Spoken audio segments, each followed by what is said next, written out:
বুড়ি মা শোনো বুড়ি মা কেন কাঁদো মা তুমি কিসের বেদনা। ও ভাই হ্যালো কে দিতে বলেছে? গজলের সময় জীবনে ডিস্টার্ব করতে এটা জানো? রাখো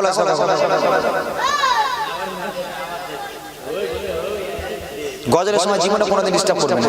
রেখে দাও। শুনবেন কবি লিখছে, বুড়ি মা শোনো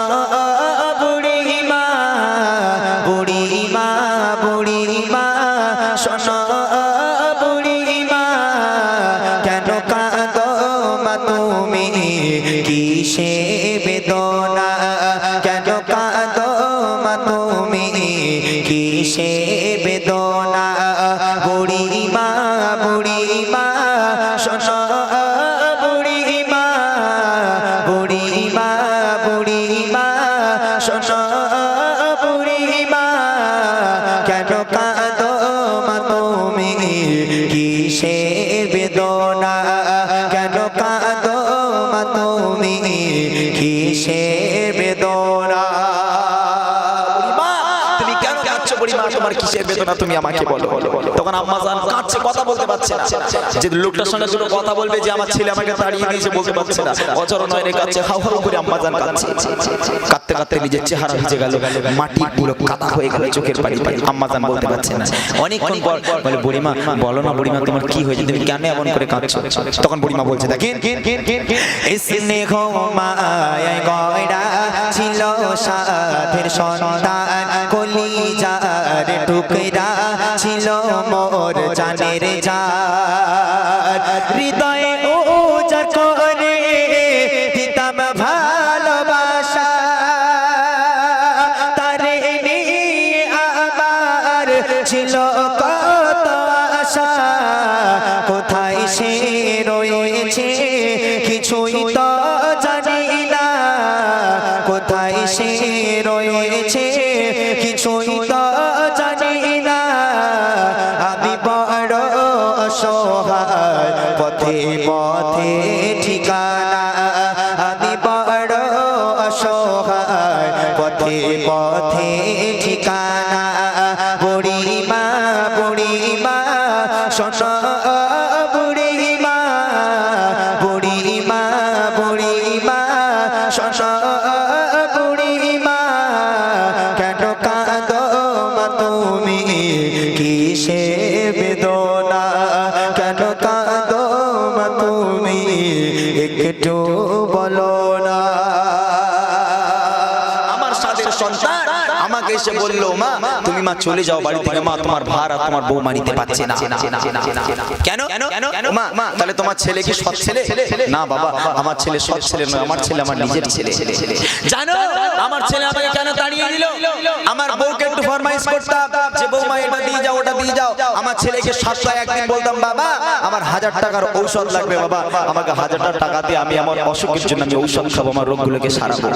আমার ভার আর তারা নিতে পারছে না, তারা আমার 1000 টাকা দিতে পারে না, তারা আমার ফরমাইশ শুনতে পারে না। তাই আমার সন্তান আর বউ মিলে আমাকে বাড়ি থেকে তাড়িয়ে দিয়েছে। আহালি আমার ভার তারা বইতে পারছে না। বুড়ি মা আরো কি বলছে দেখেন, আমার সোনা ছেলে এসে আমায় বলে, মা গো বলো তুমি কবে যাবে চলে। করবে কি সেবা বলো মা গো তোমার, প্রতিদিন কি ঔষধ কিনে দিতে পারা যায়। তোমার ভার মা গো আর বইতে পারবো না। তোমার ভার মা গো আর বইতে পারবো না। আজ থেকে মা তুমি খুঁজে নাও ঠিকানা। আজ থেকে মা তুমি দেখে নাও ঠিকানা। আমাকে বললো, মা তুমি তোমার ঠিকানা দেখে নাও, তোমার ভার আমরা নিতে পারবো না। আরো জানো আমার সন্তানকে আমি গালে তুলে ভাত খাইয়ে দিতাম, আমার সন্তানকে আমি গালে তুলে ভাত খাইয়ে দিতাম। আমি যখন গালে তুলে ভাত খাইয়ে দিতাম আমার সন্তানের দেরি হয়ে যাবে বলে আমার সন্তানকে ডেকে গালে তুলে ভাত খাওয়াতাম। কিন্তু ওই বৌমা সব সময় বলতো তোমার মায়ের হাতে খেও না, তোমার মায়ের হাতে খেও না, তোমার মা খুব নোংরা মানুষ, তোমার মায়ের হাতে খেও না, তোমার রোগ হবে। আমি শুনতাম বাবা, তবু আমি আমার সন্তানের জন্য আমি দোয়া করতাম।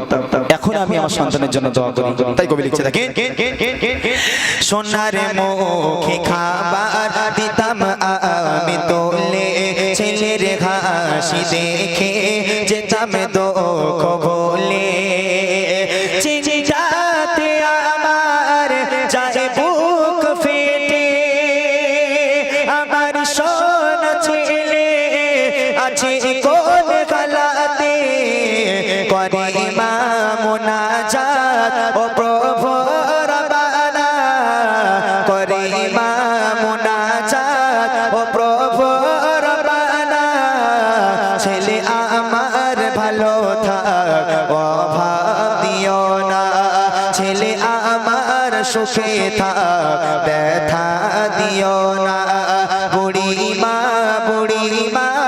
শোনো বুড়ি মা শোনো বুড়ি মা, কেন কাঁদো মা তুমি কিসে বেদনা, কেন কাঁদো মা তুমি কিসে বেদনা, কেন কাঁদো মা তুমি কিসে বেদনা।